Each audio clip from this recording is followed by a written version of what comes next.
brothers just collect these Masnoon Dua books, please. Okay, inshallah, now we're going to have a feedback session, and it is a very, very specific request for those of the brothers who, well, for everybody who's done the Muhammadiyah Muraqabah yesterday and during the Zikr Majlis that we had a couple of hours ago. And if they have had the ziyarat of the beloved Messenger Sallallahu Alaihi Wasallam, then we'd like to hear your experience. Again, I repeat, this is not for just general questions and answers or any dream that you may have had a month ago. This is just specifically for these two last sessions of the Muhammadiyah Muraqabah. So please raise your hand if you have had a ziyarah and you would like to give us the feedback.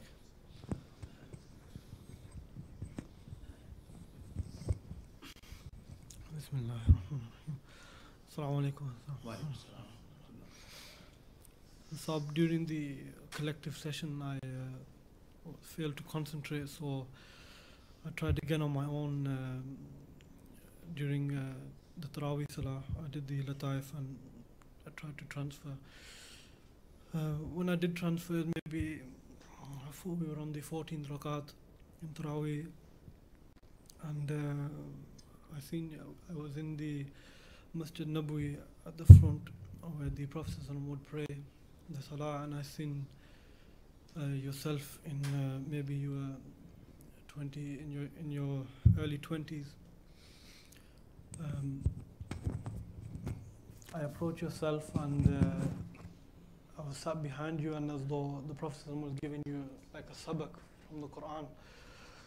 And as I sat behind you, and you noticed me and you said, Abid, as ayah paro, and I looked at it, and as though never seen like Arabic text in this form ever before. There was no like Zabar, Zair, Pesh, anything like that. And I remember I started to read the ayah and like I felt a bit scared. And if I can remember correctly, I started to pray something like Daraballahu masalan, and then like two forms appeared, like two people. They had no face, no mouth, no nose, no like physical features. And then I carried on playing Daraballahu masalan fihi shuraka mutashakisuna wa rajulan hal yasta'wiyani masala alhamdulillahi bal aktharihim la ya'lamun. And a light appeared from the heavens, and the Prophet ﷺ placed their hands on the heads of these people and mentioned that these people are as though like they have no idea what their maqsad is in life. And then yourself mentioned to me that to obey yourself is to obey the Prophet ﷺ. And I then as though sought your permission to ask the Prophet ﷺ for some as though sabak, and you allowed me, and then he said that you will receive this sabak when you ask me in the physical world. Bismillah.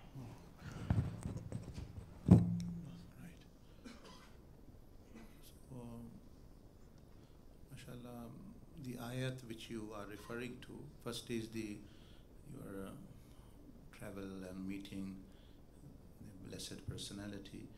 The ayah of the Quran is that Allah subhanahu wa ta'ala gives example. Daraballahu. Allah says, I am giving you an example. It is for all of us. That there is one person who is slave of one person.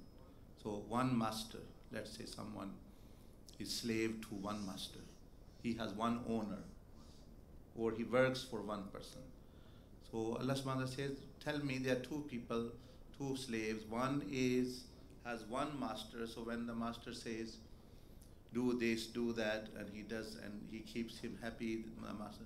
And then there's another slave who have 10 masters. So 10 masters. So one might say, come here, the other might say, go to get grocery, the other might. He won't be able to make happy anyone.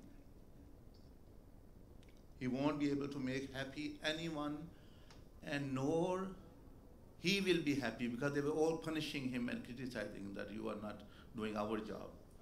But a person who have one master, he can easily make him happy, do whatever he wants. He will be happy, you will be happy. So Allah Azza wa Jal gives this example in Quran. That what hal yastawiyan? Are they equal? Are they same? If you understand they can't be same, you want to work for one person, Alhamdulillah. Allah says, thank Allah if you understand this reality. But most of them people, they do not understand. How? The example is that shall I serve Allah?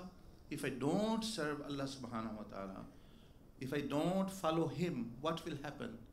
I will end up following, nafs will say do this, wife will say do this, shaitan will say do this, my friends will say do this, politicians will say do this, my relatives might say do this, my other. So if I won't be having one master, then I will have 10, 20, 100 masters. So when I have 100, 20, who I'm going to make happy? Shaitan is not going to be happy that he is not fully following me. Nafs will not be happy he is not fully following me. You are not happy because no one's happy with you. So Allah subhanahu wa ta'ala gives example that think about it. A wife, he have one husband. She lives a happy life. A wife who have 10 husbands. So Allah Azza wa Jal gives example for us that it is common sense that following one path, following one master is easy, and also you be happy and the master is happy. So Allah Azza wa Jal is giving example that follow, obey me. Because obeying Rasulullah sallallahu alaihi wasallam is also obeying Allah. Following scholars, ulama, salihin also is considered obeying Allah, because they're all telling you to obey Allah. So after all, you're following one. You're following 10 people, no one's happy. That's happening with us. That's why we are depressed. Wife is pushing his head, parents are saying something else, others are saying something else. You are bewildered. Like one is pulling one leg, the other one is pulling one other leg. A person is in the middle. So that's why the great poet of the Indian subcontinent, Allama Iqbal said, "वो एक सजदा जिसे तू गिरां समझता है," that one sajda, one submission, which you're not submitting to the will of Allah, and say, why should I submit? I will follow myself. He said, "हजार sajde se deta hai najat." It stops you, it prevents you bowing down to 1,000 masters. And those others are not masters. They are not gods anyway. They are shayateen. They will be people like us. Or they will be desires. A person who made his samsara. So even if they are false ones, and even if they can't benefit you, this is a true one and is only one. That is the beauty of tawheed. That's why Allah subhanahu wa ta'ala says, "Law kana fihima aliha illallah fasadata." If in this universe there was two gods, all universe will explode and it will be disintegrated. One will say, I want the sun rising from the west. The other say, I want it from north. The other one say, I want to take people here. There will be such war people will be. Like when there is a war between two big powers, the little powers just actually get run down anyway. So Allah subhanahu wa ta'ala gives this example. All those are common sense. That in this world, if you don't know anything, just think if there are two cooks cannot cook a good meal, two prime minister cannot run a country, that this Allah subhanahu wa ta'ala is saying that if there were two gods, there will be fasada, there will be fasad, and there will be disruption on the face of the, meaning universe cannot exist because they will be obviously in clash. So if that is true, if there will be no peace in the whole of the universe, if you have two gods in your heart, in your body, imagine, you think Allah is your God, then you made nafs your God, shaitan is also there. How can your inner self be at peace? So like the universe cannot be at peace, your inner self. That's why those people who are following desire, they are never at peace, because there is an inner war going on. And the one who has submission to Allah subhanahu wa ta'ala, he is in peace. He was only submitting to one, and Allah will look after him. Rest. He is sufficient from the rest. He doesn't need anyone. He has the master key. He has the master key with him. So that is the nasiha which has been given. And if you, like you were saying, there were some people you began to see that who don't have eyes, who, for example, this shows that these people who are following others, they are not thinking, they are not using their senses.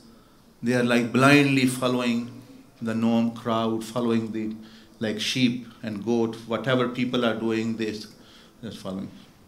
So the nasiha is around that. And inshallah, what about the last part you said, sabak? Yourself just mentioned that in the physical world you will request your sabak or something like this. Right. Next sabak is given when a person have learned the first sabak first. You know that, don't you? Okay, next sabak, next page is given when the previous one. So this means that if you, alhamdulillah, have a regular on the previous sabaks which I have given, then yes, definitely see me, I will give you next. If not, then just be regular on that one. You know, one page you do hifaz, a child comes and says, I have read Alhamdulillah Rabbil Alameen. Now give me the next page, okay. And now you are on the first para, Inna Alladhina Kafaru. But if that is, so sabak jo hai, zikr, etc. Is similar in the path as well. That you do one and then inshallah. The Rasulullah did not say, because he is too polite to say that you are not doing what you are given and you are asking for more. Otherwise he definitely would have said to you, he's given you, he would give you something, he always gives. But this is the shafqa, this is the rahmah, that he is not saying to you that you are not regular on the previous asbab, you are asking for more from me. So he said that asking the physical world. This is the akhlaq of Prophet al-Islam, this is his compassion, this is mercy. Actually, so ye hota hai ki pehle us pe Anybody else? It's not a question of anybody, everyone. This is for you, because I am, during the day, you are doing your own thing, I am doing your own thing. This is the time, especially for those who are in Muraqabah Muhammadiyah. Those who have seen, they must mention. When are you going to then mention? When you're going to itikaf, will be phoning, can I see a teacher, or I saw this, I don't know what it means, it's too late. Now is the time. So jiske bhi abhi dekha hai, whatever in Muraqabah Muhammadiyah, he should mention. So it's not an optional, this is not, this is a very great thing, and I don't want you to make your mind up in a wrong way after seeing the nasiha. Sometimes there is specific guidance, especially if it is first time, second time. So one must ask, like dreams have interpretation, the visions have interpretation. This is the opportunity, that's why we came. So it's not that we'll give you and then leave you in air to deal with it yourself. No, it is a full package, the full guidance if a person is. Otherwise it can be dangerous. Many people have false ideas. Oh, if I tell, it will stop happening, for example, like this. That's when you tell by your own will. When the teacher is saying, then it doesn't happen. Oh, if I tell this might happen, I might develop self-like. No, you don't follow. You just actually mention whatever it is. Especially the new. Yes? In the Muraqabah Muhammadiyah, when I first saw you, this time you hugged me, and then we went to Masjid Nabawi, and then Hazrat Abu Bakr Siddiq anhu took me inside to the old Masjid Nabawi, and from there, that was the other one. in this one, it was a new Masjid Nabawi. You were sat down in front and I was sat behind you, next to you, and then you held my hand and stood me up, and then I couldn't see the subs gummat, I could see just noor everywhere on the, it wasn't green, it was just white noor all over Masjid Nabawi. And then we walked in, and then from there the Mubarak Golden Gate opened, and Hazrat Abu Bakr Siddiq anhu opened the gate, and we went inside. Then there was a door that went down the stairs. Then we went down the stairs, and then Hazrat Abu Bakr Siddiq was already downstairs on the left side, and then you stood on the right side, and the Roza Mubarak was there, and then the Roza Mubarak opened up, and like Noor came out, and Prophet ﷺ came out, and then I kept reading when it was happening. I just kept reading Assalamu alaikum ya Rasulullah, faster and faster and faster, faster. I just kind of lost my mind a little bit. I was reading faster and crying and crying and crying. I couldn't believe that it was opening up and Prophet ﷺ was coming out towards me. And when they came out, then I just kind of went back a little bit because I was so overwhelmed. Then they hugged me, and I kept reading it faster and faster and kept reading faster and faster. And then they hugged me, and then they kissed me on the forehead, and then I started crying. Then they wiped my tears away, and then after wiping my tears away, then I hugged them again, and then all the way to the majlis, I was just hugging them and crying and reading faster and faster and faster, and I kept reading. I just couldn't stop it. I kept reading faster, and then Prophet ﷺ put their ungli, their finger on my lips and said, "Look, calm down. You're going too fast." And then, but I couldn't. So I slowed down a little bit, but then I carried on.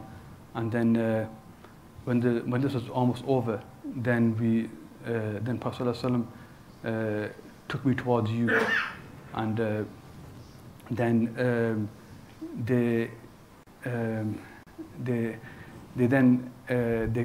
they kissed you on your forehead and said to this meaning, "Abhi ye aapke hawale hai." And then from there we went, and as we were going, I kept looking back, and Prophet ﷺ was looking at me as well and smiling, and I kept looking back and looking back. I was going up the stairs, and then when we left, I was crying, and then you held my hand, and I was still crying, and then you held it like this, and you said, "Look, like saying it'll be okay, it'll be okay." Then we went to Jannatul Baqi, and we were going to do dua there with everybody else. That was that, and then the other one was the Intaravi. I tried it then, and then this time again went to Masjid Nabawi, and again this time had Abu Bakr Siddiq anhu, and the old Masjid Nabawi, and this time Prophet ﷺ was waiting and smiled and hugged me, and then they started reading, and I was stood in the front row with Abu Bakr Siddiq anhu and Hazrat Umar anhu on each side, and all through Tarawih I just stood there in Qiyam like with Prophet ﷺ, and then when we go down in sort of ruku or sajda, it'd go a bit less, but then when I get up again, I'd feel it again. When I go to ruku, I still feel it, but not when I'm in Qiyam. So Prophet ﷺ was in Qiyam all the way through the Tarawih in one rakat, and then whenever the Imam Sahib here would read Tarawih, and when they read Atayat, then Prophet ﷺ would look at me and smile. When I was reading Atayatul Lillah, and they look at me and smile, and then that was the Tarawih. Okay, that's fine. So, Alhamdulillah, you have got the message very clear yesterday as well, today as well, or yesterday as well, meaning that really Islam saying that I have now signed you to. This means that when anyone met Rasulullah sallallahu alaihi wasallam in his lifetime, and he would say, Ya Rasulullah, what shall I do? He would say, you do what I do. I mean, what is that? Obeying Allah Himself and calling the creation to Allah. So the mission. So that's why the Sahaba Ikram spent all their life like this. So for you, he says, though being sent, that now with this person, help him and help the deen, help this message, you, so that every ummati, according to your capacity, as I said, that some people have time, some people have skills, some people have technological skill, some people have money, some people are actually have other abilities, talents. So like Sayyidina Khalid ibn Walid was a courageous warrior, so he threw war and he protected Rasulullah from the enemies and others as well. Some were poets like Sayyidina Hassan bin Sabit, he served through poetry. Some were serving, some were, so now as well, the deen, all, there are many different things. But it is a blessing to see. Why Prophet Islam smiles when you go in At-Tahiyyat? Because in At-Tahiyyat you will say salam to Rasulullah. You must have heard, that was in books, people thought, oh maybe it's not true, that some awliya, that when they say salam, they hear the answer. So they say, oh, how can they hear them and say salamu alayka ayyuhan nabi? Now this is beyond that, you don't hear the answer, but you are seeing the Rasulullah himself when you say salam. And actually, so that is the, mashallah, perfection of prayer, actually. So now the responsibility is on your shoulder. Allah have done favor to you. Rasulullah has blessed you with his closeness, and he's also signed you very clearly. Now, me and you, the responsibility of the ummah, the conveying the message, saving our youth, our women, our mashallah sisters, everyone, according to our ability, we are asked to do, not beyond that. And in that Allah subhanahu wa ta'ala becomes pleased and he gives this dunya.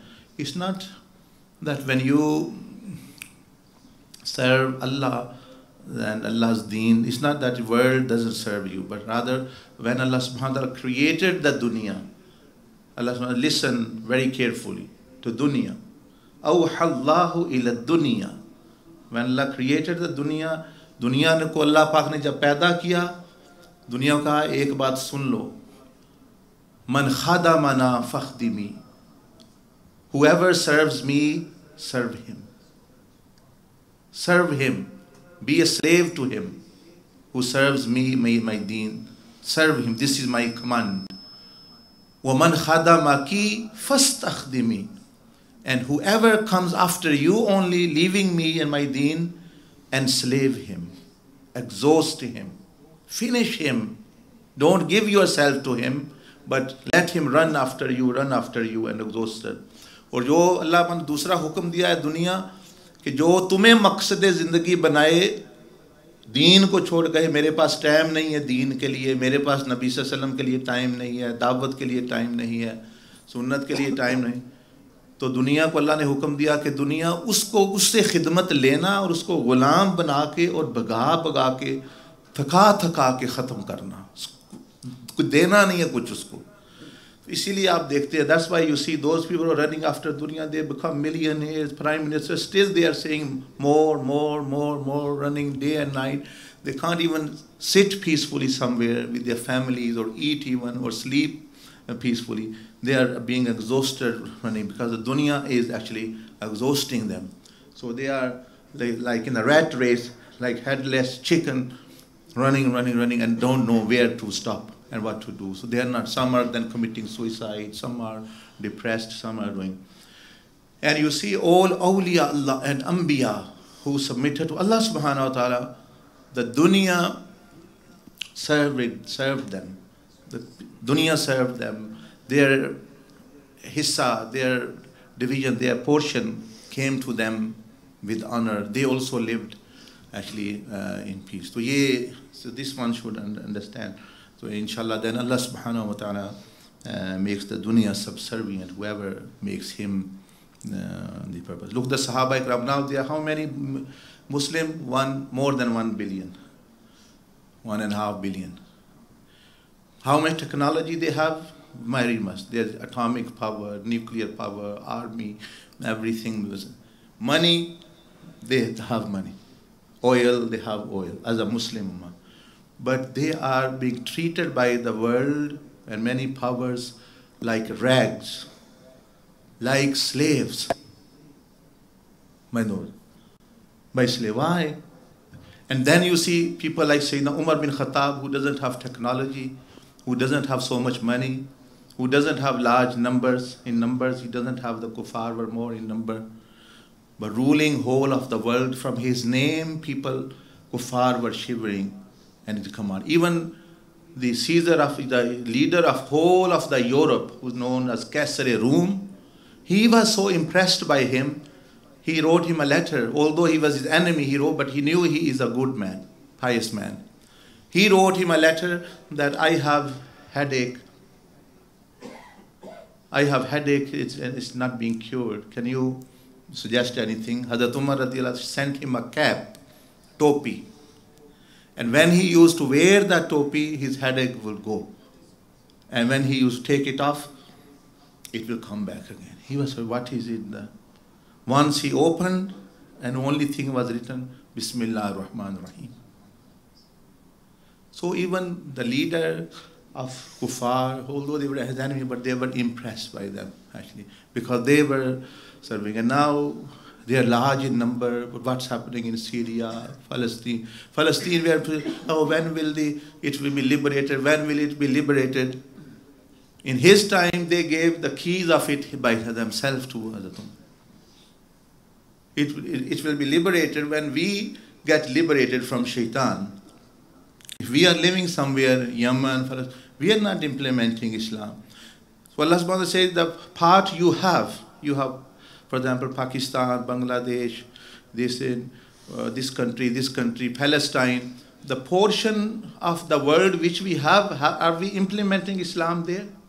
So why would Allah give us more? तो 50 मुल्क दिए हुए हैं, एक पर भी मेरा हुक्म नाफज नहीं है. कहते जी फ़लस्तीन भी आज़ाद हो, तो जो हिस्सा आज़ाद भी है उसका, वहाँ भी वो इस्लाम का निज़ाम नहीं चल रहा. So why would Allah subhanahu? Yesterday, I am not man of politics, nor I know much more about it, because I think this is for the people who are in the field. But I draw lessons. Yesterday there was a meeting between American president and president of North Korea, and you know very much that how much they've been threatening that with the North Korean president, I am going to nuke whole America, and they were threatening actually and sending missiles testing, and President of America was saying, I am going to wipe them off and things. And now yesterday they were sitting together talking, very nice, you are a very good man, I am also. And look, for others, for Muslim leaders, he treats them like actually they are his shoes. The president of Saudi Arabia, when he's sitting him, he's as though insulting him. The president of Pakistan or India, he's insulting Bangladesh. Prime Minister said, can you help with the Rohingya Muslim? He even didn't listen, he just actually went away. But with him, he is actually, who is saying, I am wiping off America. So he cannot get on with the Canadian Prime Minister, for example, but with this president, because he stood up his ground. He said, okay, now actually, if you will be harmed, you will be harmed as well. And Muslim 50 states are much 1,500 times, 1,000 times powerful than what North Korea is. They don't have anything except few weapons and things. But you see how they are sitting together. तो ये मकसद है, मतलब ये नहीं है कि भाई मुसलमान नहीं है. So that we already what we have, we are giving शैतान the possession. जो मुल्क हमारे पास है उस पर तो शैतान का निज़ाम नाफिज किया है. अल्लाह हमें और क्यों आज़ादी दे भाई, ताकि और दुनिया शैतान के नीचे आ जाए. तो पहले तो जो है उस पर जो جو پاکستان ہے وہ لیا ہی اس لیے تب اسلام آج تک نہیں ہوا, 70 سال ہو گئے. تو this is realities and there is a lesson anyway. What they're doing, they will know better. It's good they do not fight. There is peace in the world. It's good. I'm saying it's good. It should. All leaders should sit and peacefully. Their beliefs are separate, like actually is separate matter, but one should establish peace and not actually cause chaos in the public. There's an example for me and you. You know President of America, what type of person he is, how much honor he has, and what outlook people have, and you know the other one as well. تو اتنا بھی وہ جتنے بڑکیں وغیرہ مارتے تھے this and that. Now they're sitting together talking peace. For us, ہمارا یہ لیسن اس میں ہے کہ میں اپنی بیوی کے ساتھ پیس کے ساتھ نہیں رہ سکتا. I am not making peace with my cousin, my brother, my mother, my father, my relatives. وہ ان سے ہی سبق لے لو. Learn some lesson from President of United States and President of North Korea. کہ دشمنی ہونے کے باوجود وہ تو مل کے بیٹھ کے صلح کی بات کریں, اور ہمارے کسی نے زمین کی وجہ سے بھائی کو مار رہے ہیں. For piece of land, for other matters, they're not visiting relatives, like Rasulullah sallallahu alaihi wasallam said that don't cut ties, you won't even benefit from Laylatul Qadr or any night if you cut ties with relatives. تو ہمارے لوگوں معافی مانگنا تو وہ سمجھا موت ہے. میں نہیں بیٹھنا جی, میری تو بننی, میں بیٹھنا ہی نہیں اس کے ساتھ. I'm not sitting with this person, this neighbor, this relative, اور یہ جی میں تو نہیں, جس طرح میں تختے پر چڑھ جاؤں گا. بھائی اگر تکبر اس میں یہ ہے, ایسی بات ہے, تو پھر جو ہے شیطان کے ساتھ بندے نے صلح کی ہوئی ہے. I am living peacefully with شیطان, اس کے ساتھ صلح ہے, دوسروں کے ساتھ جنگ ہے. So sometimes there are lessons جس میں سبق ہوتے ہیں. تو اگر پریزیڈنٹ آف امریکہ بیٹھ سکتا ہے, پریزیڈنٹ آف نارتھ کوریا بیٹھ سکتا ہے, تو any parties who are killing each other, جس طرح پاکستان, انڈیا میں یہاں بھی گینگز لڑ رہے ہیں, families, tribes are enemies of each other. They say generation after generation they are killing people of each other, they are harming each other. تو یہ ان کے منہ پہ جوتا ہے کہ بھئی اتنے بڑے دو لیڈر جو ایک دوسرے کے دشمن اور جن کے پاس طاقت بھی ہے, اس کے پاس بھی اٹامک پاور ہے, امریکہ ہاز, اس کے باوجود وہ صلح کی, ہمارے پاس کھانے کے لیے چیز بل کر کے دینے نہیں ہوتے, بیوی خرچے کے لیے رو رہی ہے, اور باہر گینگسٹرشپ چل رہی ہے, اور جی ویر چل رہا ہے, اور لوگ جو ہیں وہ اپنا ذلیل ہو رہے ہیں. تو یہ سو دے آر تھنگس ٹو اپنا ریفلیکٹ آن دیز تھنگس. اور ماشاء اللہ دوز بردر جس ہر ایک بتائے, تاکہ we are going to then point out, ورنہ پھر میں خود بتاؤں گا بھائی آپ کھڑے ہو, مجھے پتہ ہے نا کون کون تھا ادھر, تو میں تو you don't want me to say experience. السلام علیکم. وعلیکم السلام. میرے ساتھ تھوڑا ہوا آج کہ پہلے نکلے ہیں نال ٹیچر نال ہے. یہ کون سے بات کر رہے ہیں آپ, یہ تراویح کی یا یہ مراقبہ جو درود شریف کی مجلس؟ یا درود شریف مسجد. تے اسی گئے ہیں مدینہ شریف, اتھے درود شریف دی محفل ہو رہی, اتھے محفل سن دے رہے ہیں. اتھوں پھر نکل کے تے گئے ہیں اجی دباغ رحمت اللہ تے روزے دوتے ہیں. اتھے جا کے تے نماز پڑھی صبح دی. اتھوں پھر نکلے تے اتھے باہر نکل کے تے انہاں اسے واپس آئے نا, تے وہ نور مطلب چھڑنا شروع کر دیتا اور ہم میرے والا پیچھے روزے مبارک رسول اللہ علیہ وسلم راندے روزے تھی, پھر نور شروع ہو گیا آمنا. صحیح. اس تو بعد پھر بس ہو گیا. وہاں آپ کو زیارت نہیں نبی علیہ السلام کی ہوئی جب آپ مدینہ شریف گئے آپ؟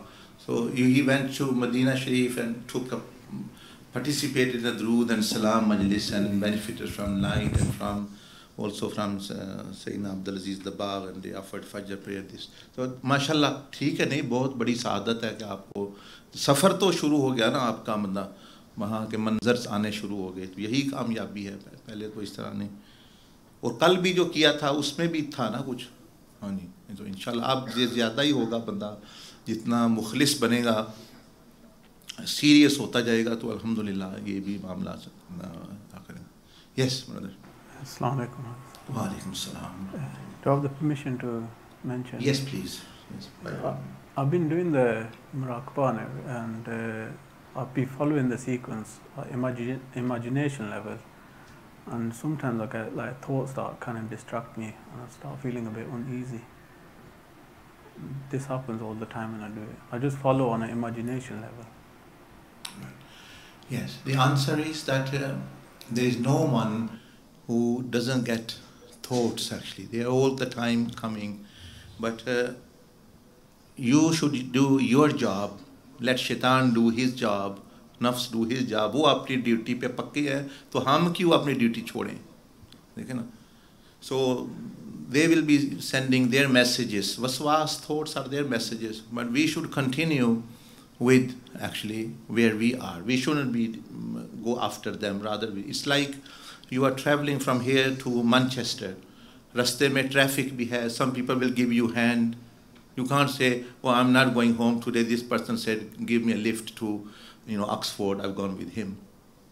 No, you say if you don't stop everywhere. Everyone is giving you hand. Even someone is throwing stones at you. You don't stop, and you carry on your destination, and you reach. But if you stop there and look here, who is here, there, then a person will lose it, actually. So the solution is, yes, you get distraction sometime, but being distracted or not, that is up to you. And the way to do is carry on with the image or the muraqabah or what you are thinking, and then automatically that goes away, the distractions will go away. यही ऐसे ही करते हैं सारे, सबके साथ ऐसा हो शुरू में, इब्तिदा में होता है, कभी कुछ ख्याल आ गया. It's because a person who sits first time in the car, वो कभी उससे गेयर भी नहीं लगता, वो एक्सेलरेटर दबाता है, गाड़ी बंद हो जाती है, तो वो गेयर लगाता है, चलती नहीं है, कभी कुछ मिस, तो शुरू में ऐसा होता है. तो इंशाल्लाह the solution is आप करते रहें practice, तो with 1 or 2 sessions इंशाल्लाह this okay, and the imagination will change into the spiritual vision automatically, inshallah.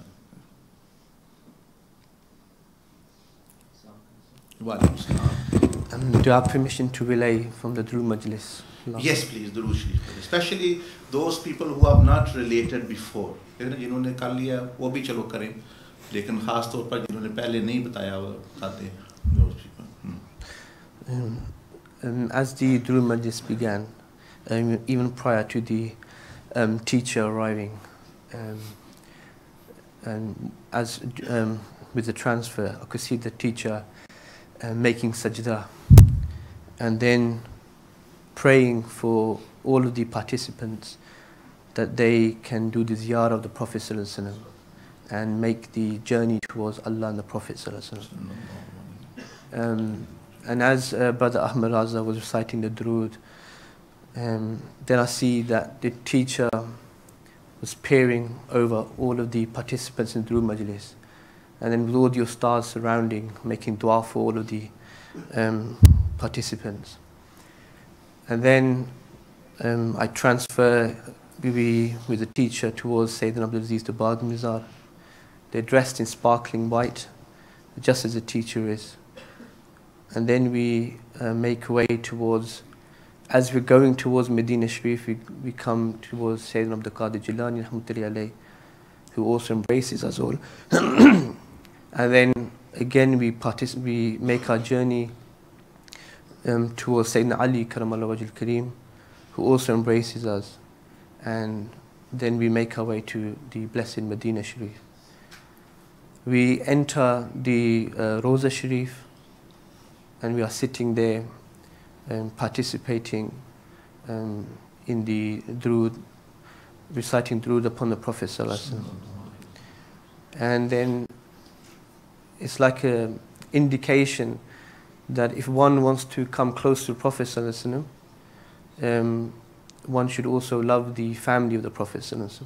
So we just appear in the blessed house of Sayyidah Fatima Zahra radiallahu anha, who invites us to her blessed house. And at this time, I think the teacher also now enters into the Durood Majlis. And we are all doing the zikr of Allah subhanahu wa ta'ala. And it's like a semicircle. And then the Prophet sallallahu alaihi wasallam comes into the house and he sits like in the middle of the circle. And then everyone in the Durood Majlis is gathered around the circle and they're all reciting the zikr that was being recited in the Durood Majlis. And as we are reciting, the gathering is going up and up and up into the heavens. And then the angels are also participating. Then more angels are coming. The more angels are, it's like everyone, the whole galaxy wants to be part of this zikr. It's like some unique type of zikr that is being recited. So even all of the heavenly are just eager to come and participate. So the angels are more and more coming. Then we're going in near the arsh of Allah subhanahu wa ta'ala. And then even further beyond. And then as the teacher was reciting like the blessed Allahu Akbar, it's like something that's hitting the blessed name of Allah subhanahu wa ta'ala, like a light is coming and it's flashing down and it's just growing and growing. And then we slowly come back down after the final durood, back to the blessed Medina Sharif, and that kind of ends. That's fine, mashallah. So it is clear and self-explanatory. Mashallah, it's a big bishara that you is ziyarah of the Prophet al-Islam, the Sahaba Ikram, the Ahlul Bayt, and going in the heavens, the angel. Prophet al-Islam informed us in Sahih Hadith that when there is zikr majlis, angels come in large numbers. They participate in the zikr, they say Ameen to the du'as, they do zikr with us, and then they even report back and they tell. Prophet al-Islam said that there are certain angels, they keep searching on the land, the where is majlis of zikr. So when they find, they even tell the painful angels in the heaven, come, here it is. So these things are already foretold by Rasulullah sallallahu alaihi wasallam. Your vision is only confirming, you've seen it with your own spiritual eyes, so that's the difference, inshallah. That's fine. Ji, or especially those people who've not spoken before. Yes, this is, and Assalamu alaikum. Walaikum salam. سب سے پہلے تو میں معذرت چاہتا ہوں، میں چھپا رہا تھا یہ بات، میں چاہ رہا تھا کہ میں آپ کو میسیج کر دوں، بتاؤں نا، تو اب آپ نے چونکہ کمپلسری کہہ دیا کہ بتانا ہے سب نے. الحمدللہ from the last couple of days I have seen a lot of things.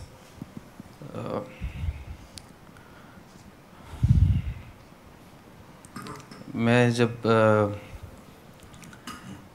پہلے یہ محمدیہ مراقبہ سے پہلے جو ہمارا ریٹریٹ کی اصلاح کا دور تھا، اس دور میں آپ نبی کریم صلی اللہ علیہ وآلہ وسلم کے ساتھ بیٹھے ہیں اور آپ نے تعارف کروایا، بتایا، اور حضور صلی اللہ علیہ وآلہ وسلم ایک نور کی اس قدر سفید روشنی کہ شاید میں زندگی میں دوبارہ یا اس سے پہلے نہ تو تجربہ کیا اور نہ کر سکوں. اور پھر آواز ہے کہ اللہ والے ہیں جو اللہ والوں سے ملا دیتے ہیں. اور پھر آسماں کی وسعتوں کا سفر. میں نے آج تک یہ تو سنا تھا کہ شہباز قلندر پرواز کرتے ہیں، مگر میں نے اپنی آنکھوں سے آپ کو دیکھا اور صاحب پرواز ہیں، آسمان کو دیکھ رہے ہیں اور ایسی وسعت ہے کہ بے پناہ چاند ہی چاند ہیں، چمکتے سیارے ستارے،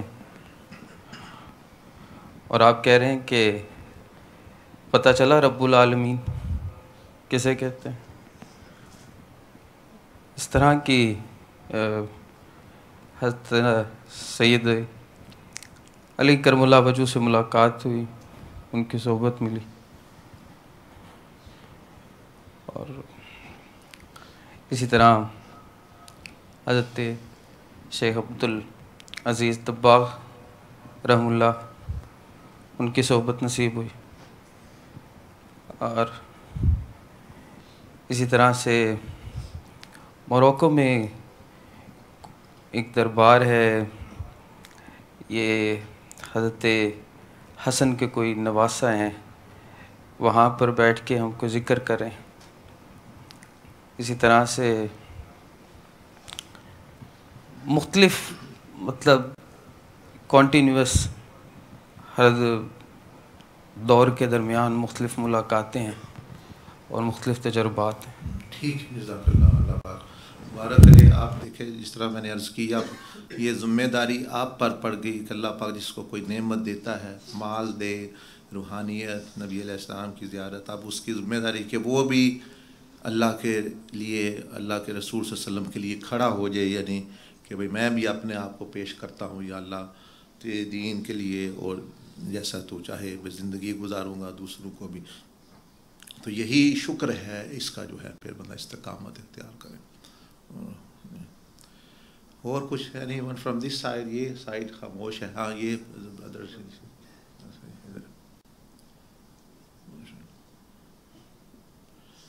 as I mentioned that I want everyone to achieve a level of presence and opening of the spiritual eye, because if it's not happening, there is a reason then behind. Assalamu alaikum. Wa alaikum assalam. Yeah, so this was my first spiritual experience. Sorry, your First spiritual experience. First spiritual yeah. And it happened during the zikr. It was a very short one. I didn't want to mention it, but now that you've said, mention yours. So it started off, I completed the transfer. Straight away, I looked for you, and we started floating towards the sky, and it got to a point where we reached the clouds, and we approached a set of gates, and the gates opened, and alhamdulillah there was so much light that we were just blinded by it. After that, the dunya just started to explode, which is where I kind of got scared, and because it was the first time I was doing it, I just lost control and I couldn't carry on further. My vision, I couldn't carry it on further. So I was just wondering if you could shed some light upon it. Yes, inshallah, this shows that it's like someone who sits first time on a jumbo jet, driving. It's normal that they can get here and there.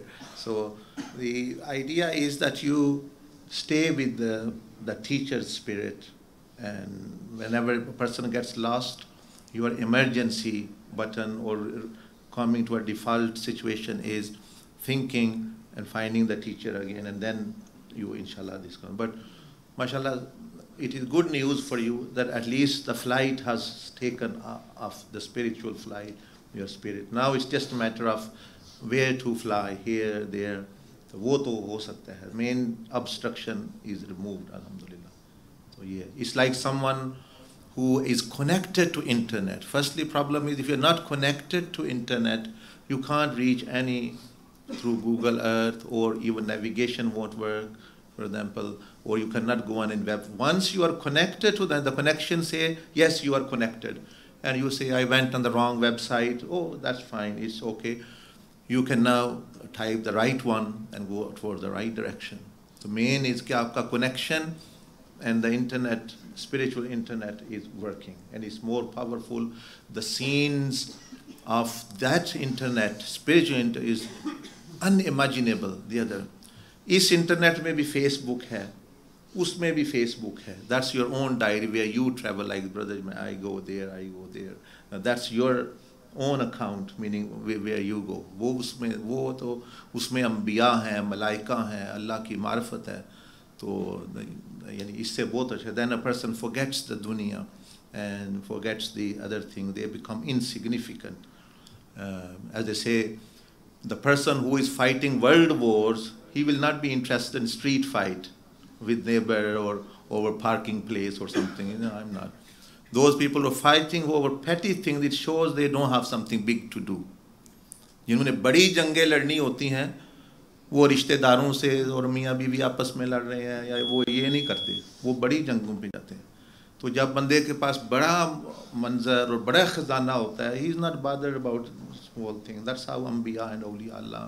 तो इसी तरह फिर बंदा भी बन जाता है आहिस्ता आहिस्ता.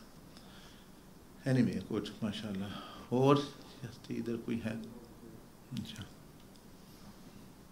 हाँ, शर्माए ना, शर्माना चाहिए गंदी चीज़ों से. एक बंदा कहने लगा, one person was said, भाई आप अजान दे दें आज, गिव अजान. हो गया, मुझे शर्म आती है. तो उसने कहा दूसरे सारे बेशर्म हैं जो देते हैं रोज़. अच्छा, तो अजान से शर्म वाले हैं, गीबत से शर्माओ, गाना गाने से शर्माओ, और मतलब तो इस चीज़ से नहीं शर्माना चाहिए नेकी के रास्ते में.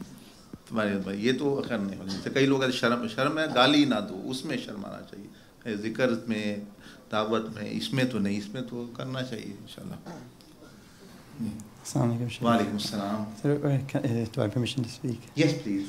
By all means. I wasn't sure whether this, how much of this was imagination or experience. Right. And until you made it compulsory, I wanted to kind of speak to you alone. It was during the Taraweeh prayer, and I believe when I transferred, I met you, and we went to Medina, and we were in Masjid al-Nabawi, and they were praying Taraweeh there, and I think you said to me, let's join, and I said, I don't think, I kind of was a bit embarrassed. And then you saw some space right at the end on the corner, so we joined there. And then after the prayer, the Prophet ﷺ was sitting down. I couldn't see his face, and I could just see light, and it was still troubling me. But I had this urge to ask him to kiss his feet, and he then allowed me to kiss his right foot. And then suddenly the whole picture changed, and we went to Jerusalem. And from the Dome of the Rock, we ascended, and we kept on ascending, and we went to I don't know. I mean, it was basically nothingness, and the Prophet ﷺ was with Allah, and I think he was giving him the prayers, and we came down and saw Musa alayhi salam, then went back up, and then again came down, and then descended down. I believe he must have been towards the end of the interaction with Musa alayhi salam. Then towards the end, I had this feeling in my heart that I can't see his blessed face. And he said to me, just follow the sunnah, observe the sunnah. And then I said to him that I'm scared. And he said, trust your heart. And then I said, oh grandfather, I'm lost, I feel very lost. And he said again to me more firmly, then trust your heart. And then that was it. Right. No, mashallah, that is a profound experience. Maybe in the beginning it was imagined that the difference between imagination and the real spiritual vision is that imagination is static and you are controlling it. Like dreams, for example, you can see random dream here and there. This means you are not controlled. So when this whole scenario is live happening by itself, so it's not imagination. So it is spiritual interaction, and the answers given are also very profound. So it is, mashallah, blessing. Mashallah, you came first time, and actually, in 1, 2, 3 days, Allah subhanahu wa ta'ala blessed you. You are meaning from the family of the Prophet? Yes, yes. So that is a blessing as well. So you more deserve to be with him than others. So he, alayhi salam, as though said that follow my sunnah, meaning the more you will follow the prophetic way, the more closer, the more vision his will be. clear. So, plus, mashallah, it also confirms that you are from his family, because when you said grandfather, he didn't say that, no, you are my spiritual child, not physically. So this also confirms, mashallah, your ancestry as well. So there is a bishara in there and a blessing. So mashallah, as I said to the other brother, that it is a blessing unimaginable, where people will say that it takes 20, 30 years, and they're always asking, can I have ziyarah of Rasul? How can I have? I'm willing to do. They spend 40 days in khalwa and doing all these things, Durood Sharifs and other wazifas and other things. So this is the barakah of the mashayikh, and Sayyidina Abdul Aziz Dabba was also Sharif, Hassani, Sayyid, Sayyidina Abdul Qadir Jilani. All of these mashayikh, they are almost all Sadat. So mashallah, it's a blessing. Now a responsibility has come back upon you to what to do. And why you see sometimes visit Musa alayhi salam and others, because as I said, when you are in the spiritual world, the spirit can go back and forth in time. Sometime where your mind go, it will go in that time and observes the things, no matter it has happened 1,000 years before or 100 or 20. So yeah, it's a strange world. So it is, mashallah, a blessing, a bishara. With one non-Muslim we were discussing, he was expert in mind sciences. You know, they are like psychologists, and he said that actually these people who have religious experience, they are mentally ill. According to my search, according to the criteria, it fits that they have and this, etc., etc. And he further said, I think Jesus Christ also, these people were also mentally ill. They were saying, we were seeing visions and things and all of that. There were so many people, other people listening as well. That's their research expert, like they don't believe in, for example. So say Jesus Christ, Prophet Muhammad, all these prophets, it fits that, you know, they used to feel this and see and hear. This is signs of mental illness, some kind of mental. There are many people in the hospital who have that. And he was presenting his search, and he's saying, according to the criteria, all these people, even the prophets, according to what. So they all were listening, that they could say, what could we say to him? He is expert in mind and brain and things. So I was there myself, and there were other people. So I said to him that I have listened to what you have said. Okay, now I want to ask something from you.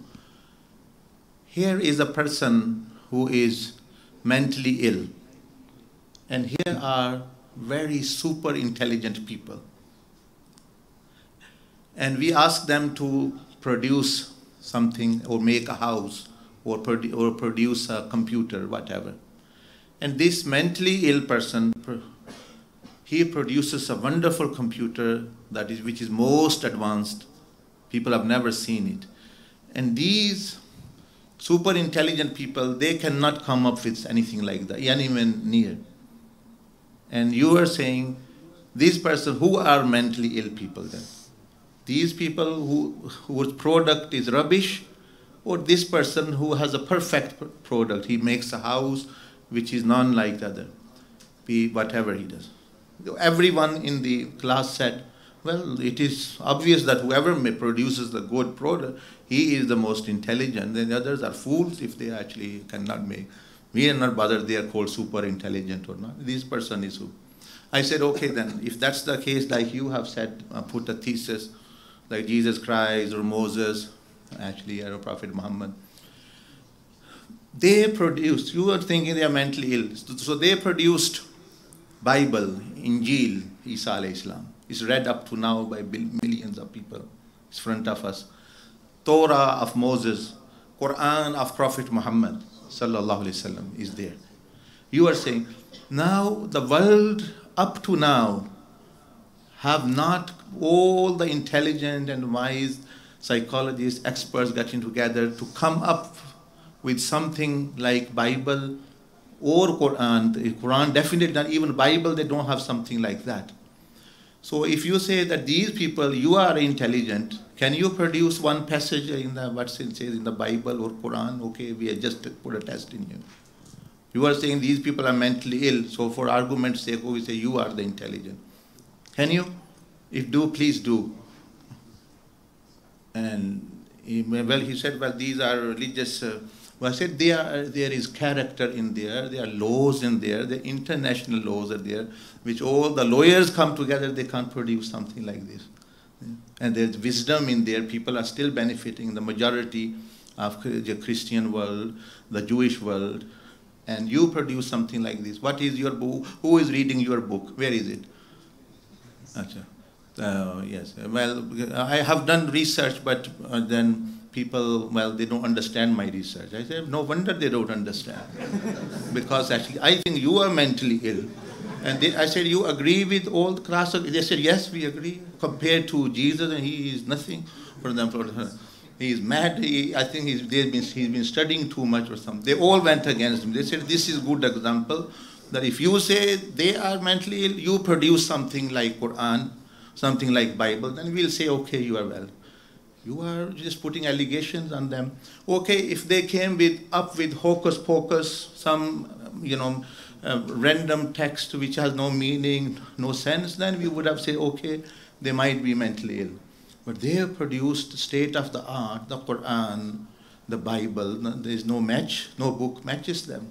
Up to now, millions Christians are benefiting from them, millions Muslims are benefiting. So then he said, well, I only suggest, I'll take it back. That's what research is. Yes. So this is simple. So actually, yes, there is, for example, yes, the Prophet Islam mentioned there are visions which are from shaitan. There are dreams which are from psychological dreams or whatever you're going through. But there are also, Allah subhanahu wa ta'ala sometimes communicates through dreams.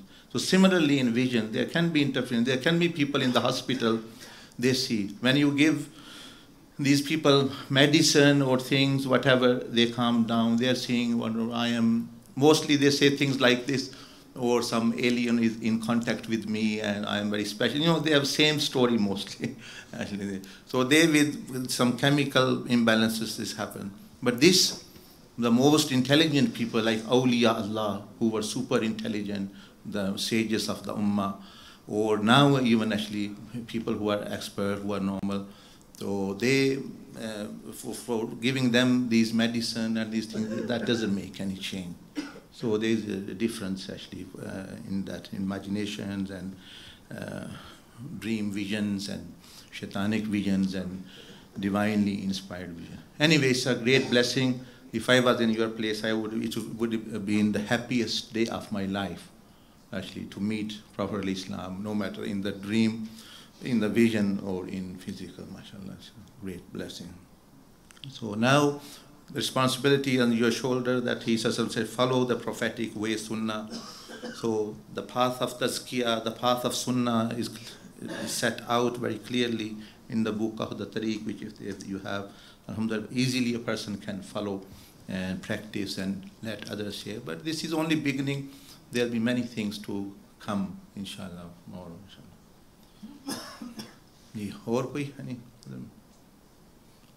Our brother, what's your name? Farhan is a GP as well, mashallah, practicing. So if anyone has any medical issues, they can also ask him.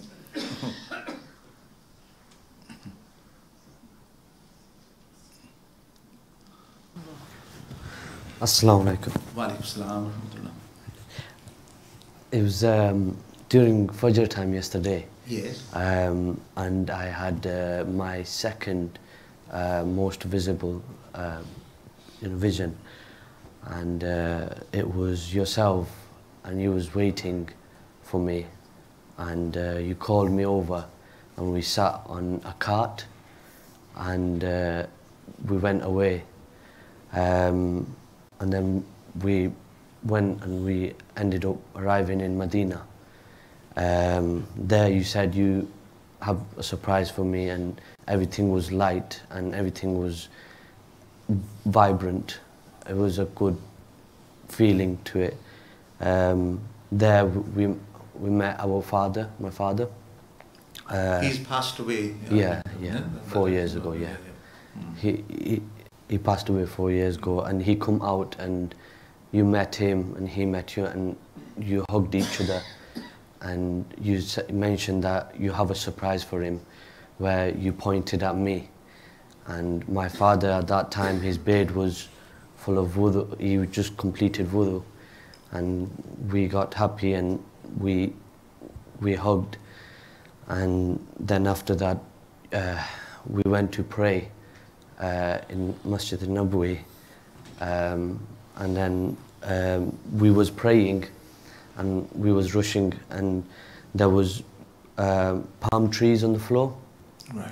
On the floor, so we started praying, and there was light coming from every direction.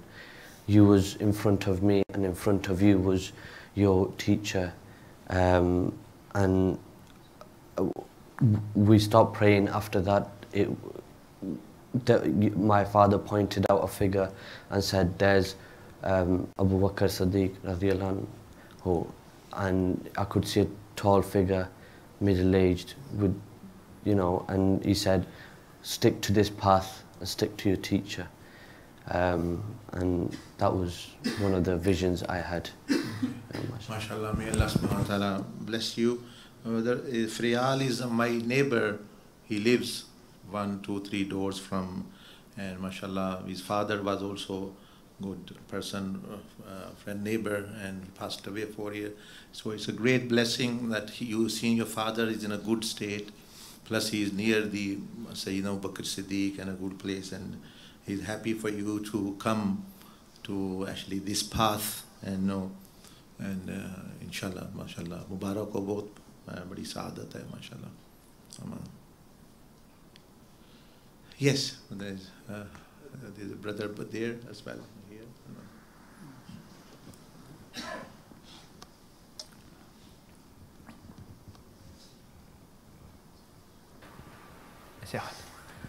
Assalamu alaikum. Wa alaikum salam. My name is Asim. I'm from Woking.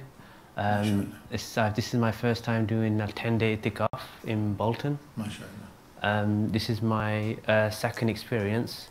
The first one I wasn't too sure, so I thought let me just tell you anyway, and then maybe you can give me some feedback on it or something. So the first experience I think I had was with Sajid and Ustad Shalom at the Muhammadiyya Marakaba. I did the transfer, got through all the process. I got to the Medina and the Medina Sharif, that courtyard. It was sunny, and then basically when I saw you, I was holding your hand, and then we got up, and then we walked to the gold kind of gate, and then we did Durood as well, and the gate kind of opened. So it was quite light, so we walked in, and then there was some sort of a green kind of cover and some white dome at the top, and then we went through there as well, and then eventually we sort of went down the stairs and then to Prophet ﷺ's grave, and the light came out, and long story short, I just when the majlis was over, the Durood majlis was over, not the Durood majlis, the Muhammadiyya Marakaba was over, I just wasn't too sure if it was my imagination or was it just me just thinking of any image, and it just came to me, and then I was walking. So then I went to a one-on-one with one of the stars downstairs, and I just told him experience and said, yeah, it sounds like it's kind of like an experience, which I thought, okay, fair enough. So I thought, let me just try out the Durood Majlis. So okay, I'll try out the Durood Majlis then. And then I did kind of the same thing, so I did the transfer, I found you, well, I was thinking of you and I found you, I was holding your hand, you were smiling. And then straight away, the first thing that came to mind was the Masjid, the Medina Sharif. I was again in the courtyard. And then straight away, I went to the Kaaba, and then I went, there's like a gold, I think it was the Prophet Ibrahim says, the gold cage. I tried to open it, but you kind of stopped me, put like your hand on my shoulders. I said, all right, fair enough. And then and then I saw the black stone, so I kissed the black stone. And then I went inside the Kaaba, and then I saw like 2 pillars. I think it was like the marble kind of floor, and some sort of a lamp, not a lamp, but something on the ceiling. And then as soon as you started the Durood, when your voice started, then it changed again and went straight to the gold gate, you know, pretty much outside the Prophet Muhammad's grave, so the gold gate. And then when the proper Durood started, when you started saying Salatu Salam, and then the door opened, and then instead of the image just skipped right through to the stairs, and we started running down the stairs. And then I saw light coming straight out of the Prophet's grave. And then I think when the Durood started to get more intense and more emotional, because the words kind of powerful, and then I think then Prophet Muhammad came out, but I couldn't actually see any features or anything. All I could see was pretty much light. So then I did salam with the Prophet ﷺ, and then from there, I think when you started to say, I think he basically sat down with me, you, and me and you. And then when the Durood was still going on, everyone in the gathering went straight up. We were like, where you were sitting in the Durood Majlis, you was there, and then Prophet ﷺ was there, and everyone else was round. And then it basically just came down here, and then it was as if Prophet ﷺ was just right sitting next to you, and we were all doing zikr. And then when you were saying Allahu Akbar, you was raising your hand, I was raising my hand, and then Prophet ﷺ was raising his hands. And then I think after that it kind of went like, kind of got distracted. MashaAllah, so that was the feedback is that it is fine, you are doing, there is no other interference which I can see. Alhamdulillah, it's a great blessing. And next person can continue, but those people who especially seen the Prophet ﷺ, I would like to give them a gift of Imam Sharif, which I will just bring if you remain seated. उनको जैसे इनको दिया उनको भी चलो, this is just a symbolic gift of Sunnah for them. And the other person, the next person you can give, they can start. I'll just be back in inshallah a few minutes. Better.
Bismillahirrahmanirrahim.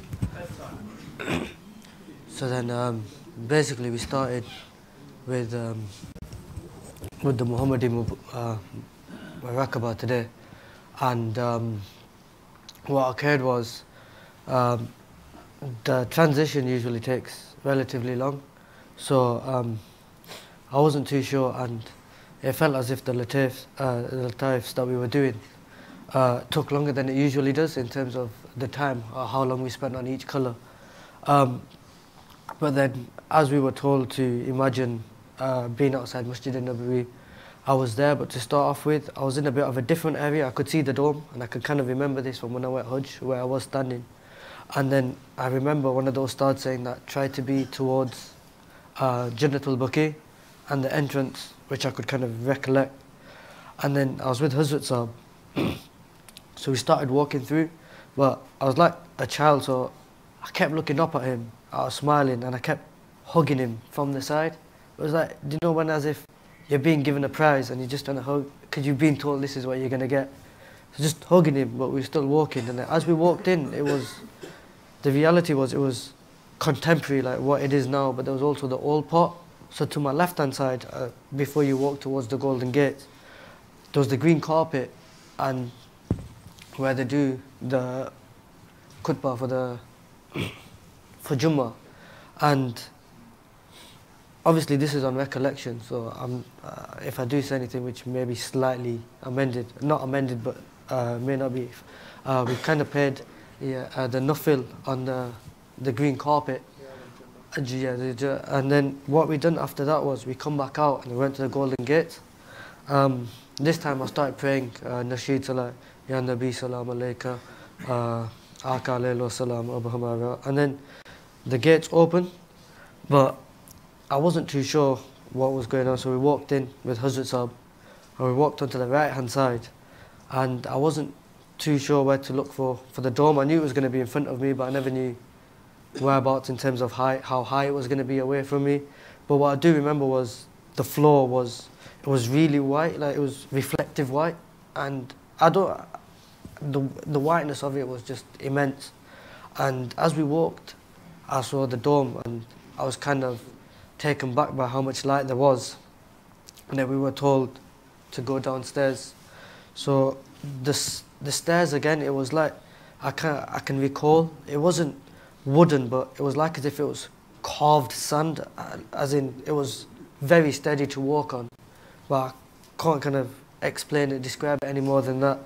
And we were walking down, and I was trying to work out why there was no lights as you're walking down the stairways, and I was trying to count how many stairs there were to go down, because I wasn't too sure whether it was imagination or not. I thought if I can recall something like this, it'll give it more accuracy. And as we were going down, we started seeing the light, because it was almost like an arch curve going down, and that's when it come to my... Yes, continue. And then I realised why we had to walk behind Hazrat Sahib, because the light was so bright. I was almost trying to cover myself behind the back of Hazrat Sahib because I didn't want to see it, as in I couldn't control the light. And then as we walked down, we sat down, and once we sat down, I was trying to pray again, Ya Nabi Salam Alayka, and I felt as if it was just unreal, even being given the opportunity to go there. And there was so much new coming out, I wasn't sure whether I saw Prophet Sallallahu Alaihi Wasallam or not. But then again, for the Fajr, so in the Tarawih we've been doing the spiritual prayer, but then I've done a spiritual prayer again for Fajr. And this time after the Sunnah, I made sincere intention that, Ya Allah, whatever's best for me, Ya Allah, whatever's best for me, please allow me, please give whatever you feel is best for me. I'm content as long as I have you, Allah, and you're happy with me, then there's nothing much more that I need to be happy about in this world. And as I said this, I got really deep into the spirituality of it. And even when I'm standing up, I usually have to open my eyes just to make sure I'm in line with everybody else. I never had to this time. And the transition, this was the most smoothest transition I've had. It wasn't even like a transition. And usually it takes me a few minutes to connect with the Shaykh, as in imagine the Shaykh. But this, I usually have to start off with facial features such as eyebrows, eyes, and then go down. This time it was like as if I just connected, so I transitioned and I connected. And we went to Masjid al-Aqsa, but when we went to Masjid al-Aqsa, like the communal where the Jamaat Khana is, we never went there. We started walking down some stairs, and I didn't understand why we walked down.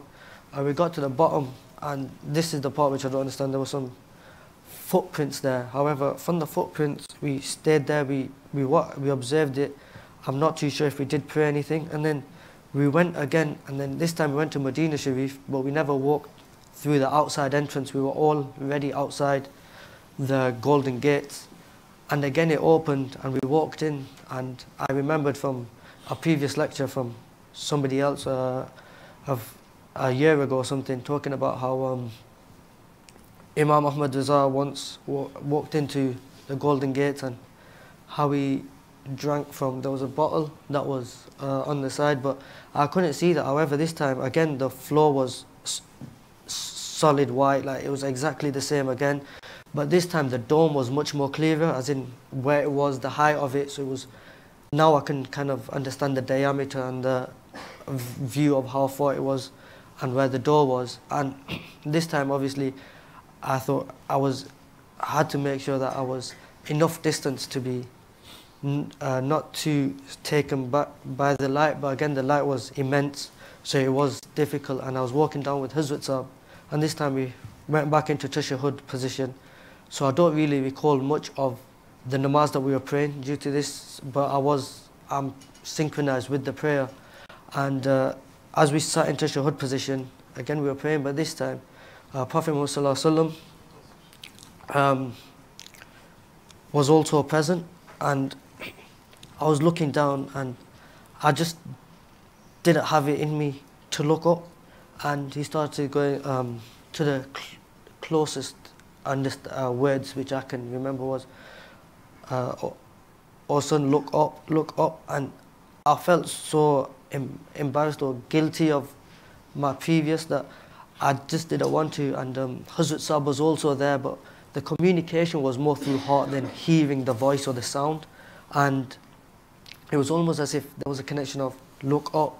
So I was just so like drowning in emotion that I just started with his feet, and I was touching his feet, and I started hugging from his legs, and I started going up to the torso, and then I was hugging him from about the waist height, as he was taller than me. But as I was hugging him, it was like the way how I was trying to hug him, how hard, but it was as if the strength which I was using was not affecting Prophet Muhammad Sallallahu Alaihi Wasallam. So it felt as if I was really being able to embrace him, and still it didn't feel as if I was. It was like as if it was the right thing to do, the way I was really squeezing onto Prophet Muhammad Sallallahu Alaihi Wasallam. And I was crying, but the emotions again, it was almost it was like happiness and sorrow, but I think it was more the sorrow of my own personal whatever I've been through journey and etc. And then he kissed me on my forehead, so it was almost as if from nose to about here, and then he also placed his forehead onto my forehead as I was crying, and I also kissed Prophet Muhammad Sallallahu Alaihi Wasallam, and then we carried on hugging, and I didn't want to let go. And then what I recall next was, whilst I was hugging Prophet Muhammad Sallallahu Alaihi Wasallam, he said to me, do you recall the times when in your youth when you were going through, the words weren't said, but I would say just a period of my life where it was just ignorance. May Allah guide the youth and myself. And he goes, you were leading yourself to destruction, you were leading your family to destruction. The destruction was going to come through you in terms of the actions which you caused was going to have a greater cause for everybody else. He goes, it wasn't only just you or your family, it was your friends and the wider community which you were having an impact on. Yeah, whenever you used to come home, you weren't content with what you had, and during the time at night when I used to come home, which was relatively late, I used to pray 2 nafil, asking and sincerely really asking when at this age of, Ya Allah, I know what I'm doing is not correct, or it's not something which I value in terms of principles. I've come into something which I can no longer get out myself, and I need your protection. And I used to pray this constantly, and Prophet Muhammad Sallallahu Alaihi Wasallam was reminding me of this, and I was just quiet because there was nothing much I could say. And then he goes, but we protected those who prayed when they were sincere in their prayers, although the way we got you out at the time did not to you was very deep and sour. However, now you've seen the fruits and how much more is given as a present of the difficulty which we had to put you in order for this to occur. And he goes, you've seen your friends, and you've seen where some of your friends have gone through that ignorance, friends who you no longer speak to, and that could have been you, but the only difference with you was you would have affected your whole family, and if you were to continue, you would not have been at this itikaf or the previous itikaf which I went to 6 years ago in order to help myself to get out of this difficulty.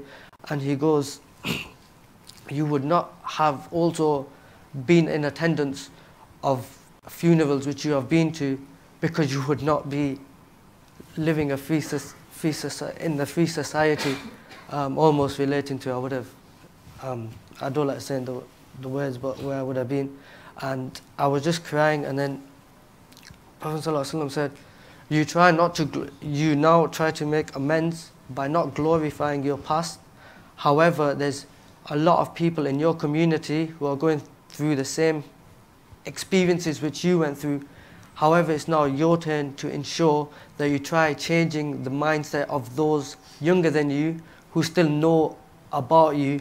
However, we were nice enough, there was a better word than nice that was used, that we have covered what occurred with a veil, and nobody within the community mentions it, which is 100% true. And again, something which I'm very grateful for. And he goes, look how far you've come positively to where you were. Now it's your turn to relay and help the youth in your community.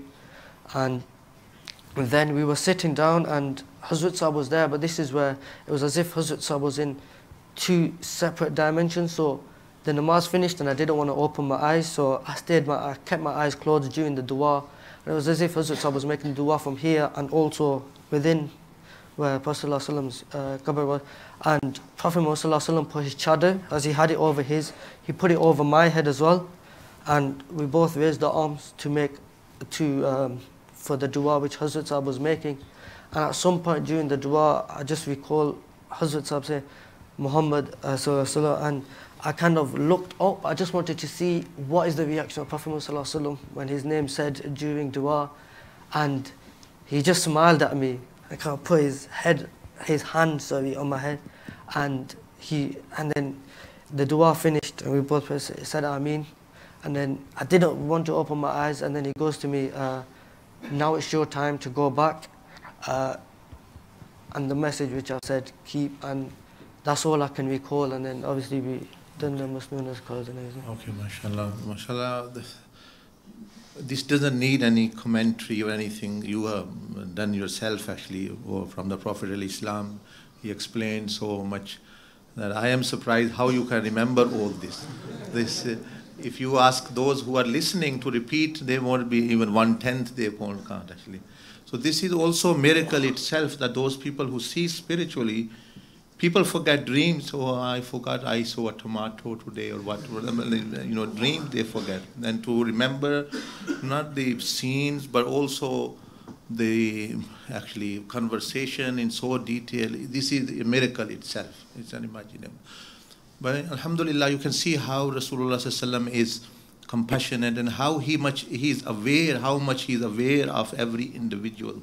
Because in the hadith it comes, all of the amal of the ummah are presented to the Prophet ﷺ, and how he is reminding him of his youth and saying, the youth of the ummah today, I don't think it's their fault who is going on drugs or actually in gangs or in clubs. We have not shown them this side. Who is showing them like these awliya Allah did, like Sayyidina Abdul Aziz Dabagh? If they had shown these type of worlds and this type of actually blessings, I think majority will actually just leave everything and be on that. We're not giving them. They come to the mosque, listen to a lecture or attend a zikr majlis. You can go in Jamaat for 1 year. In 1 year, you cannot attain this. Because I know people who go 4 months, 1 year, 2 years, just like they were there. So it's a blessing. It's a very, very, like people say, what is the shortcut? By shortcut, to isse zyada nahi ho sakta. So, alhamdulillah, Prophet ﷺ explained everything and said, what's your responsibility now, and how Allah subhanahu wa ta'ala covers. He's covering all of us, our sins, and plus the compassion, the hug, Prophet ﷺ, to hug him, to be with him, to have his hand over your head. I think a person would leave Jannah for this type of meeting. actually it is such a blessing. So may Allah subhanahu wa ta'ala now enable you to live up to the expectation of Rasulullah alayhi salatu wasalam. And it's a great blessing. As I'm saying, the youth who is now on the Eid day, you will say they are going out, cars. Why? Because they want something, and shaitan gives them something. Apparently, they go actually. The nafs, the dunya, the people give them. We are not giving them only words, do this, don't do this, etc., etc. And also, and then they actually do not listen. So Rasulullah alayhi salatu wasalam wants, as you have heard, to actually give the message to the youth. And today you are going to learn another muraqabah, or tomorrow, which is called muraqabah barzakh. Muraqabah barzakh is where you have access to the world of graves. Those who are not sitting sunnat itikaf, they can be taken to the graveyard nearby, and they will be able to see the punishments or rewards of actually.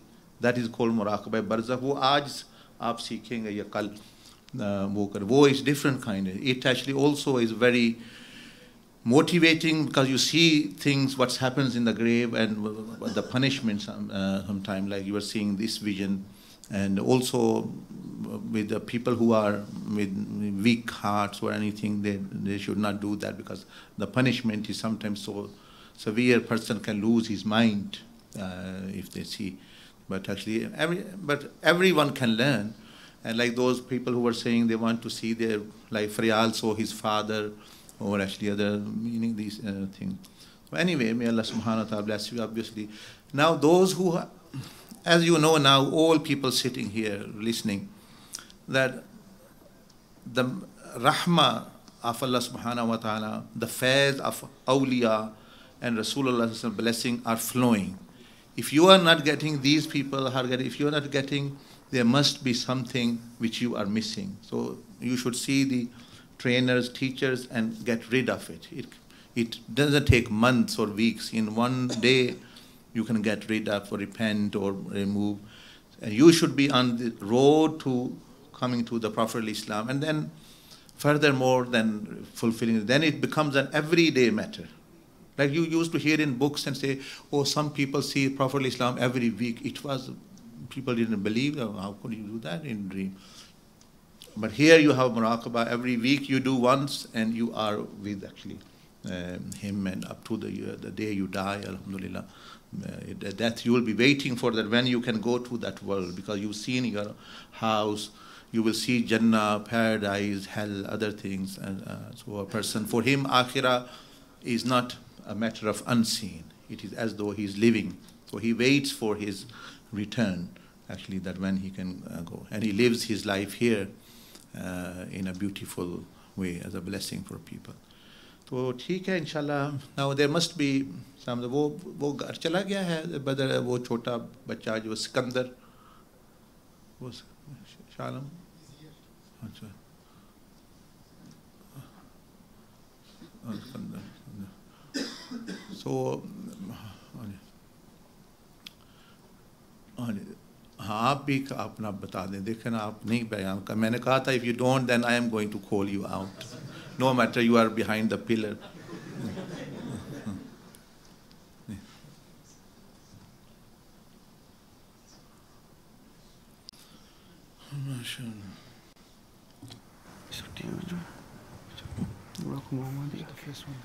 I'll return.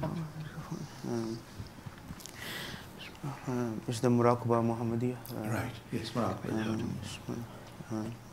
So after the transferring, I found my teacher. We sat and looked at the beauty of the green dome. I was doing that. A little bit loudly. Just say loudly. I was doing that. I was sending Durood and Salam upon the green dome. Then the teacher and I began walking towards the front of the gates below the green dome. After a few seconds, it opened. I looked at the teacher, and my teacher was pointing towards the door. I couldn't take my eyes off the teacher, but they continued pointing at the door. But then the teacher grabbed my face and turned it towards the door. Then my body faced towards the door. Extreme light was coming out from the green dome. And then we walked in front of the golden gates. I recited Durood and Salam. It opened and we walked in.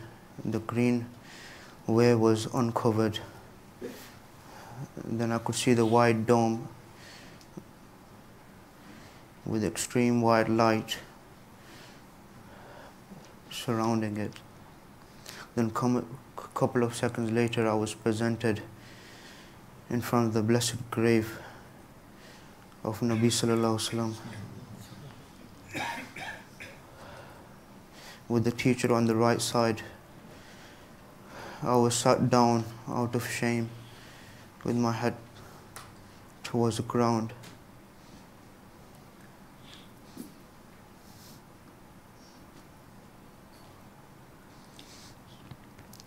I looked at the blessed grave and I saw a white light emitting it. It was so bright, all the nur.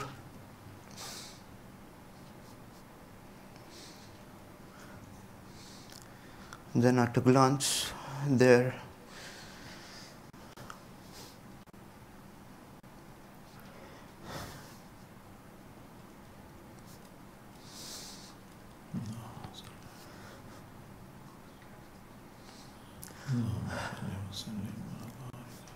it's okay, that's fine, inshallah. ठीक है, बहुत अच्छा, अल्लाह पाक आपको मुबारक करे. It is where people have wept for decades for seeing like this, for meeting like this. So it is just fadl of Allah that if Allah subhanahu wa ta'ala gives anyone this blessing. So why all are saying this? Because actually I'm encouraging so that no one feels left out, and those who have not, they should also meet and get. And the path of the Prophet Islam, which we taught you, the tongue, the 5 amals, is very clear.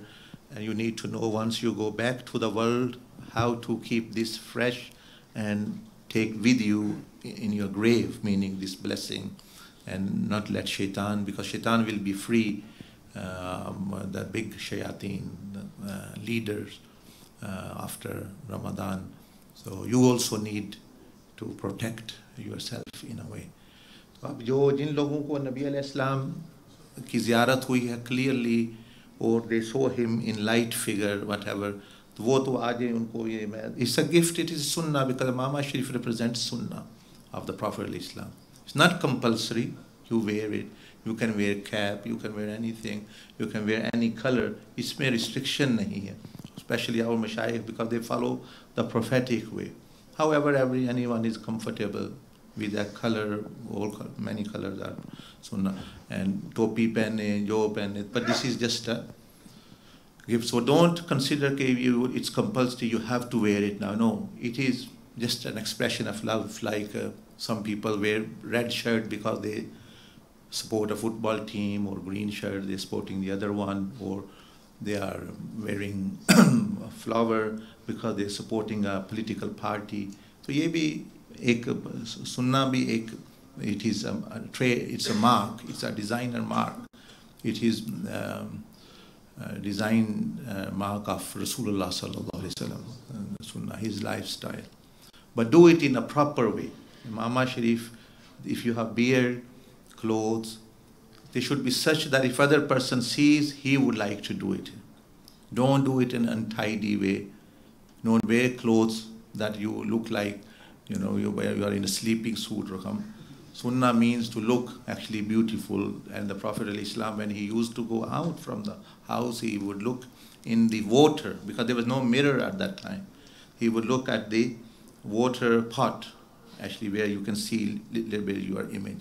And he used to correct his beard, etc., etc. And clothes, he wore very, very, sometimes old clothes. There were patches on there, they were torn.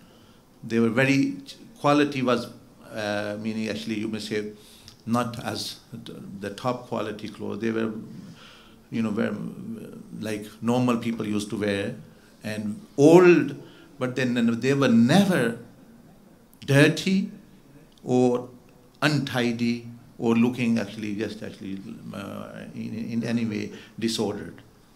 तो जो अभी सलवार है किसी ने अगर ऊपर करता है वो बंदा तो एक आधी पंडली तक है, दूसरी आधा नीचे लटक रहा है, तो ये सुन्नत नहीं है।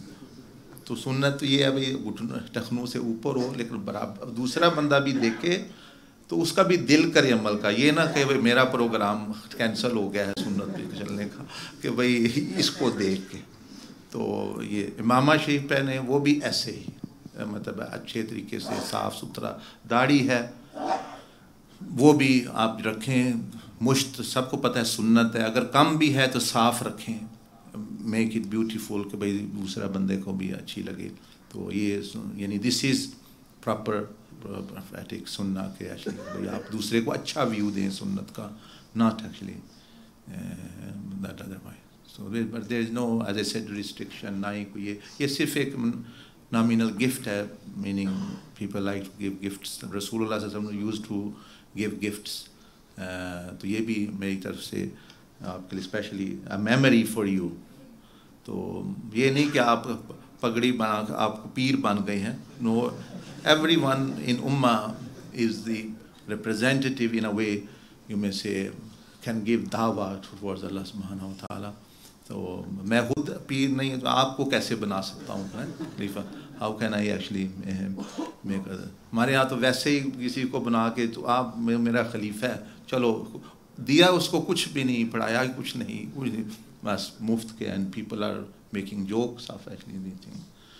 No, you learn the path of the Prophet al-Islam, your inner vision of the Prophet, and then you teach others basically.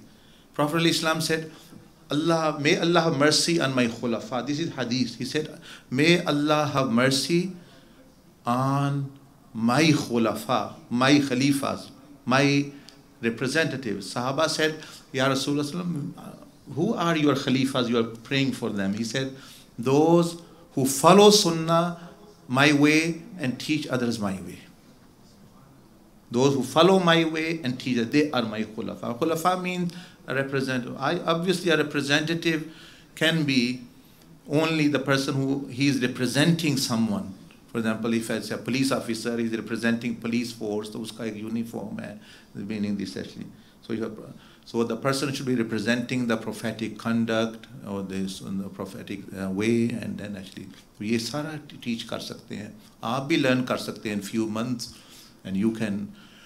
ये तो brother Sajid है, Dr. Shah, they are not as actually that they spent years and years meaning studying or became scholars, and आपकी तरह learn की. All Sahaba were not scholars. Some of them were great scholars of hadith and fiqh. Some were simple people who were just going about their daily lives, but they were all awliya Allah of high ranking. Even the lowest Sahabi, if you can say, who even saw Rasul in a glance, no Qutab, Ghaus, or all of the world can reach anywhere near his status. Actually, their status goes so high because of. So similarly, now you have seen spiritually, so you have a kind of a blessings. Now you can't react like other people do. When other people swear, you can't say, I will swear back, because you have seen what they have not seen. So you have to protect your, actually, this integrity and keep this gift, because sometime it will go away. There was one person who used to see Rasul every day, like in the Muraqabah. But he did something, he heard someone or did something, I forgot. The vision man. What he did was he sat with politicians, the oppressor type politicians, like actually he does. And since he visited them, his vision was lost. So then he met a wali again, a pious, righteous person who had this inner vision. Then he mentioned to him, he again connected him and asked him that this is the matter. You were sitting with these oppressors and wrong people, and you're socializing with them.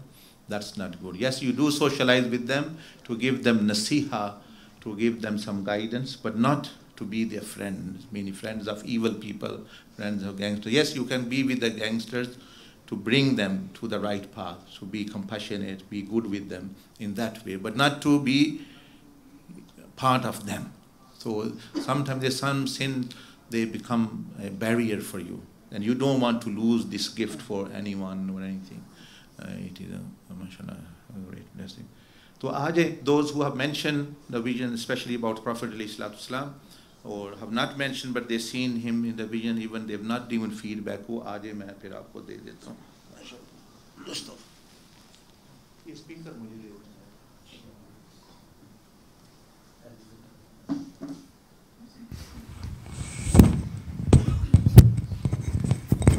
آجے come please جڑا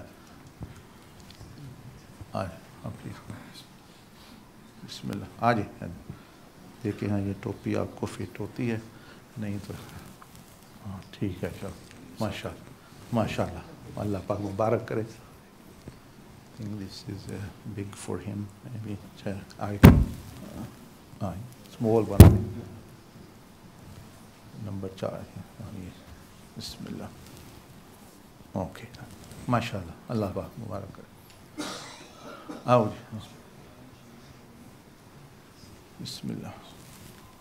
چلیں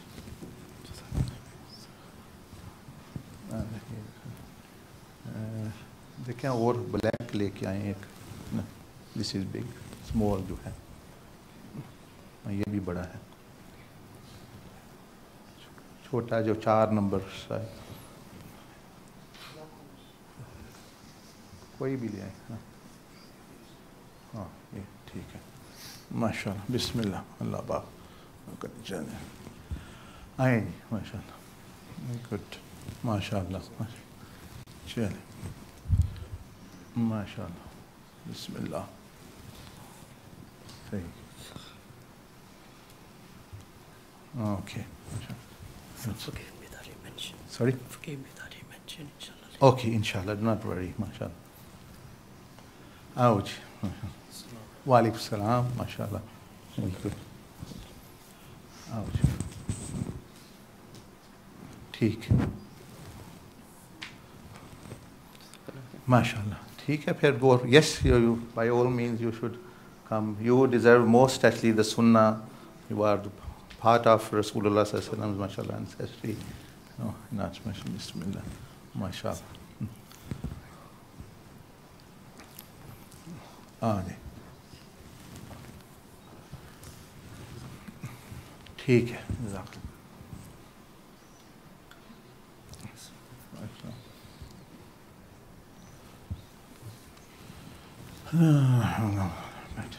بیٹھیں.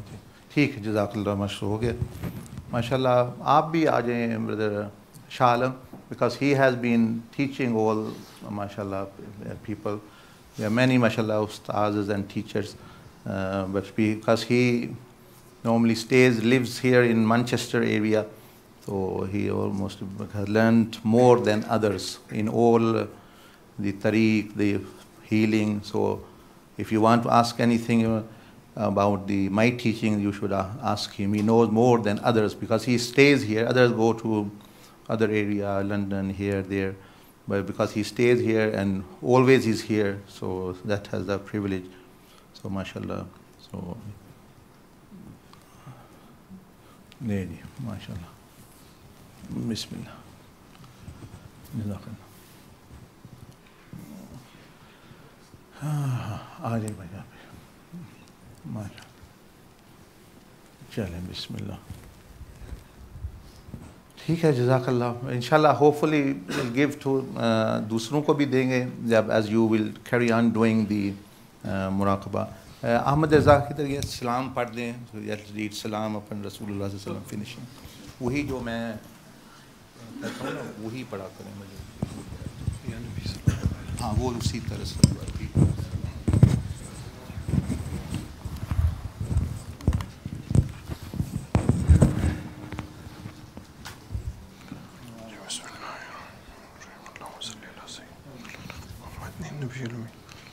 یا نبی سلام علیکہ, یا رسول سلام علیکہ, یا حبیب سلام علیکہ صلوات اللہ علیکہ یا نبی سلام علیکہ یا رسول سلام علیکہ یا حبیب سلام علیکہ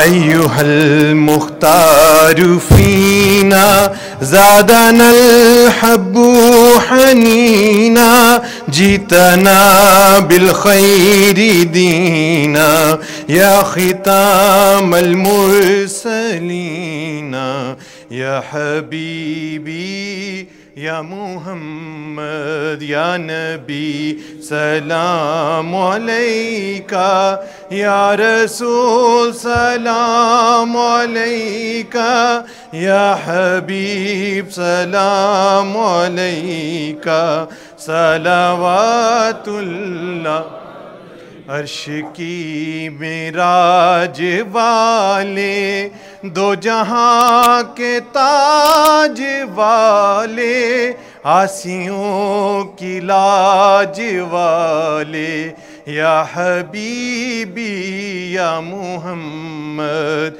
یا نبی سلام علیکہ یا رسول سلام علیکہ یا حبیب سلام علیکہ صلوات اللہ انت نور اللہ فجرا جیت بادی عسری یسرا ربنا علیک قدرا یا امام الانبیاء یا نبی سلام علیکہ یا رسول سلام علیکہ یا حبیب سلام علیکہ صلوات اللہ علیکہ یا نبی سلام علیکہ.